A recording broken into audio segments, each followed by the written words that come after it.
ኦርባንኬ ኦርባንኬ የጅብ ዱላ ወይም የቀበሮ ቆመጥ ይባላል። ኦርባንኬ ከላይ እንደምታዩት ቅጠሉ፣ አበባውም ሁሉም ነጭ ነው። አረንጓዴ ነገር አይታይበትም። ስለዚህ ኦርባንኬ ጥገኛ አረም ነው። ሙሉ በሙሉ በሌሎች እጽዋት ላይ ተጠግቶ የሚያድግና ምግቡንም ሁሉንም ነገር እዛው የሚያገኝ ወይንም ምግብ የማያዘጋጅ እጽዋት ነው። ኦርባንኬ ወይም የጅብ ዱላ፣ የቀበሮ ቆመጥ የጥራጥሬ እህሎችንና የቅባት እህሎች ላይ በከፍተኛ ደረጃ ጥገኛ በመሆን የሚጎዳ ነው። ስለዚህ ብሩም ሬፕ ይባላል። እንግዲህ ብሩም ሬፕ አብዛኛው ብዙውን ነገር የሚቀማ የሚወስድ ማለት ነው። በተለይ ለጥራጥሬ ሰብሎች ገዳይ ነው፣ ኪለርም ይባላል። ስለዚህ አደገኛ አረም ነው። በአደገኛነቱ ነው የምናውቀው። ስለዚህ ሳይንሳዊ አጠራሩ ኦርባንኬ ክሪናታ ነው የሚባለው።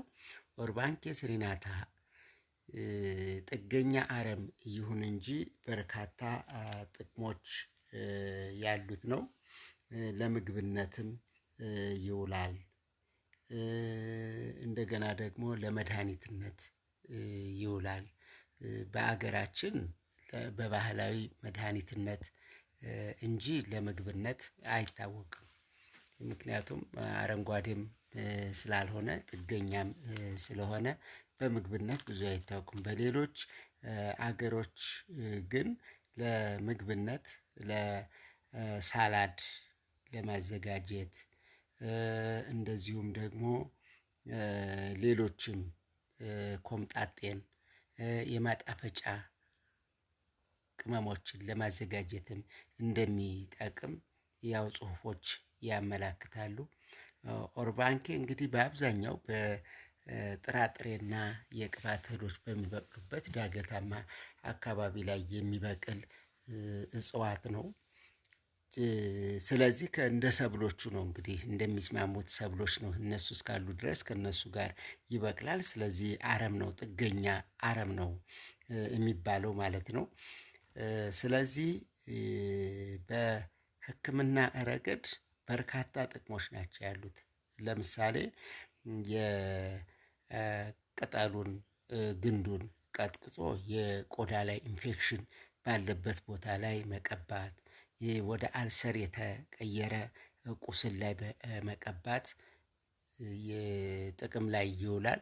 እንደዚሁም ደግሞ ቅጠሉን እንደ ሻይ አፍልቶ በመጠጣት ደግሞ የምግብ መፈጨትና የሆድ መታወክ ችግሮችን ያስተካክላል። ስለዚህ በውስጡ አንቲ ኦክሲደንትም ነው፣ አንቲ ባክቴሪያል ነው፣ ጸረ ባክቴሪያም አለው። ስለዚህ ለእብጠት ህመሞችንም ለማዳን እንደ ብጉንጅ አይነት ህመሞችንም ለማዳን ይረዳል ማለት ነው። ኦርባንኬ ቅጠሉ እንደ ሻይ ተፈልቶ ለጡት ካንሰር ይሆናል። ያለበለዚያ ደግሞ እንዳለ ይደቆስ እና የካንሰር ህመሙ ያለበት ቦታ ላይም ይቀባል። ስለዚህ ሰውነትን በማጠንከር በሌሎች ህመሞች የመጎዳት አቅምንም ያጠናክራል ማለት ነው። ስለዚህ በሰውነት ውስጥ ያሉ የቫይረስ ህመሞች፣ ባክቴሪያዎች እንዳያድጉ ያደርጋል። በተለይ የቫይረስ ህመሞች ያው ከታመምን በኋላ ቀድመን ሕክምና ካልወሰድን በስተቀር በመቋቋም ነው እንጂ ብዙዎቹ ህመሙ ከያዘም በኋላ ሕክምና የላቸውም። ቢኖራቸውም ደግሞ በጣም ውስን ነው። ብዙ ጊዜ ቫይረስ በክትባት ነው የሚድነው።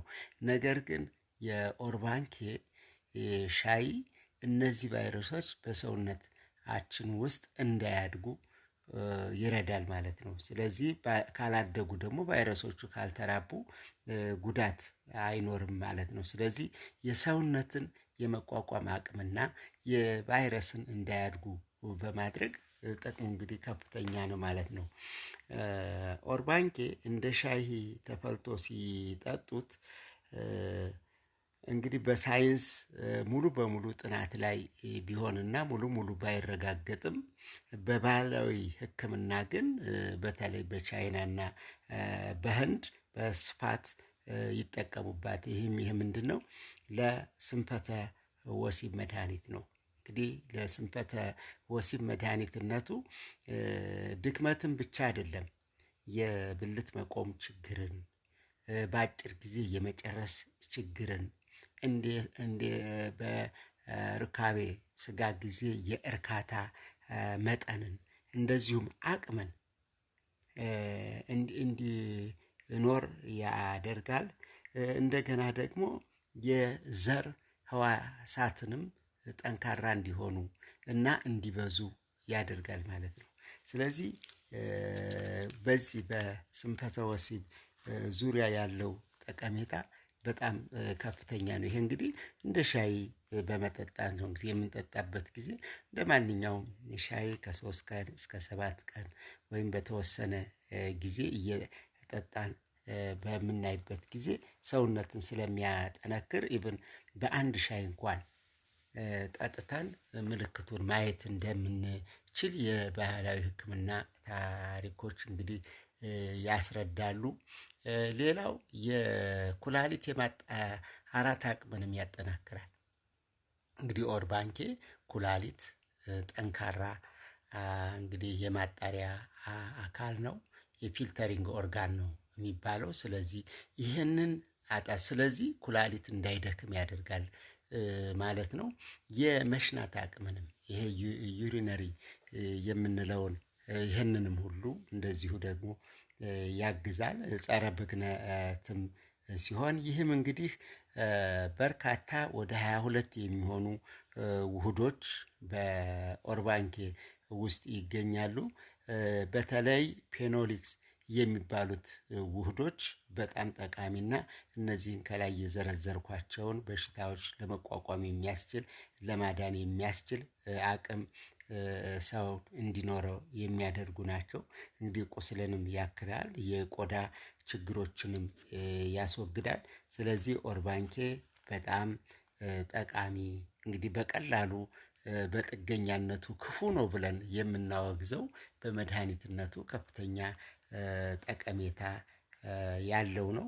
እንግዲህ እነዚህን ከላይ የጠቀስኳቸውን የቆዳ ኢንፌክሽን፣ የአልሰር፣ የምግብ አለመፈጨት፣ የሰውነትን ድካም፣ የቫይረስ ህመሞች እና ህዋሶችን እንዳያድጉ የማድረግ የጡት ካንሰርን፣ የስንፈተ ወሲብን ቶሎ የመጨረስ ችግርን፣ የኩላሊትን ለማጣራት አቅምን እና የሽንት ቧንቧዎችን ለማስተካከል እና ጠንካራና ስራቸውን በአግባቡ እንዲያከናውኑ የሚረዱ ህዋስ ያለው ኬሚካል ውህድ ያለው ነው። ስለዚህ ኦርባንኬ ከፍተኛ ጠቀሜታ ያለው ነው ማለት ነው። ስለዚህ ይሄንን በዝርዝር እንግዲህ ከላይ የጠቀስኳቸውን አንዳንዶቹን በመቀባት አንዳንዶቹን እንደ ሻይ በመጠጣት መጠቀም ይቻላል።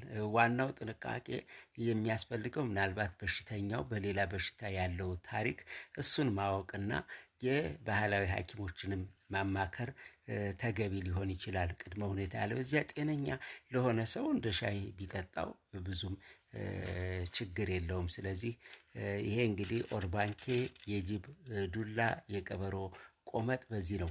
በዚህ ላይ ደግሞ ምርምር የምታደርጉ ሰዎች ከፍተኛ ምርምር ማድረግ ይጠበቃል ማለት ነው። ምክንያቱም እነዚህ ብዙዎቹ አብዛኛዎቹ በሳይንስ ባይረጋገጡም በባህላዊ ሕክምና ግን ውጤታማ እንደሆኑ ተረጋግጠው ነው እንግዲህ ለዘመናት የሚጠቀሙባቸው። እኛ ሀገር ግን የጥራጥሬና የቅባት ሰብሎችን ስለሚጎዳ ጎጂ ተደርጎ ያው ምንም ምግብ የማያዘጋጅ እንደ ፋንገስ የሚታይ ስለሆነ ምግብ ከማያዘጋጁት የሚቀመጥ ነው ማለት ነው። ስለዚህ ኦርባንኬን በአግባቡ ልንጠቀምበት ይገባል ማለት ነው።